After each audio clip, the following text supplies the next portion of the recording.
ത്രിയേക ദൈവത്തിന് സ്തുതി. യേശുവിൽ സ്നേഹവന്ദനം.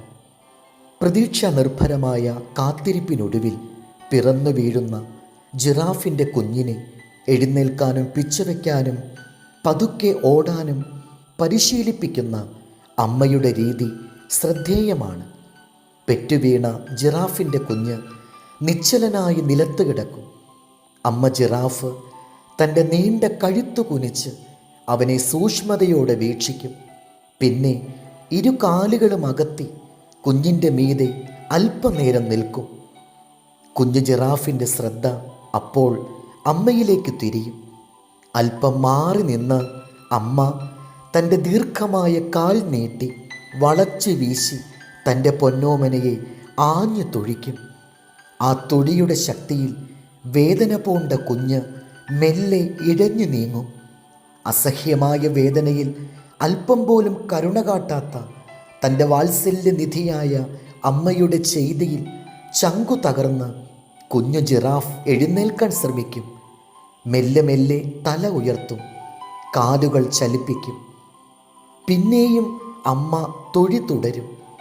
ഏറെ ആയാസപ്പെട്ട് കുഞ്ഞു ജിറാഫ് എഴുന്നേറ്റ് നിൽക്കാനുള്ള ശ്രമം തുടരും. അവസാനം വിറയ്ക്കുന്ന കാലുകളോടെ കുഞ്ഞ് എഴുന്നേറ്റ് നിൽക്കും. എഴുന്നേറ്റ് നിൽക്കുന്ന കുഞ്ഞിനെ നിഷ്കരുണം അമ്മ തൊഴി തുടരും. ഇനിയുള്ള തൊഴികൾ വിറയ്ക്കുന്ന കാലുകൾക്കാണ്. കഷ്ടിച്ച് എഴുന്നേറ്റ് നിൽക്കുന്ന കുഞ്ഞ് വീണ്ടും അമ്മയുടെ തൊഴിയിൽ നിലം പൊത്തും. തൊഴി തുടരുമ്പോൾ മുമ്പത്തേതിനേക്കാൾ വേഗത്തിലും കരുത്തിലും കുഞ്ഞു ജിറാഫ് എഴുന്നേറ്റ് നിൽക്കും. ക്രമേണ അമ്മയുടെ ശക്തമായ തൊഴികളെ പ്രതിരോധിക്കാൻ കുഞ്ഞ് ശീലിക്കും. എത്ര ശക്തമായ തൊഴികളെയും അതിജീവിച്ച് തൻ്റെ ശരീരം നിലം പൊത്താതെ കാത്തു സൂക്ഷിക്കാൻ കുഞ്ഞ് കരുത്ത് നേടുന്നതോടെ ശിക്ഷണത്തിൻ്റെ ആദ്യ പാഠം പൂർത്തിയാകും. ജിറാഫിൻ്റെ ശിക്ഷണശാസ്ത്രം നമ്മെ ബോധ്യപ്പെടുത്തുന്ന ചില കാര്യങ്ങളുണ്ട്. കുഞ്ഞിന് കേടുപറ്റാതെ അതിജീവനത്തിൻ്റെ കൂടുതൽ സുരക്ഷിതമായ സാഹചര്യങ്ങളിലേക്ക് തൻ്റെ കുഞ്ഞിനെ വളർത്തുന്ന അമ്മ ജിറാഫിൻ്റെ മാതൃത്വ മനോഭാവങ്ങളിൽ നാം ദൈവമെന്ന യാഥാർത്ഥ്യത്തെ കാണുകയും അനുഭവിച്ചറിയുകയും ചെയ്യുന്നു.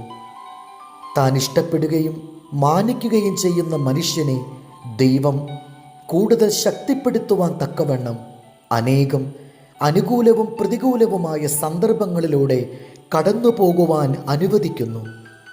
കഷ്ടതയുടെ കാഠിന്യത്തിൽ പോലും യഹോവയെ പഴി പറയാതെ സകലതും സഹിക്കാൻ സ്വയം തയ്യാറായ വിശുദ്ധർ നമ്മുടെ ജീവിതത്തിൻ്റെ നേർക്കുള്ള തിരുത്തൽ ശക്തിയാണെന്ന് വചനം ഓർമ്മപ്പെടുത്തുന്നു. സങ്കീർത്തനം 106:1. അവൻ നല്ലവനല്ലോ, അവൻ്റെ ദയ എന്നേക്കുമുള്ളത്. ദൈവം നമ്മെ അനുഗ്രഹിക്കട്ടെ. കർത്താവിൽ എളിയ ശുശ്രൂഷകൻ ഈരാളിലച്ചൻ.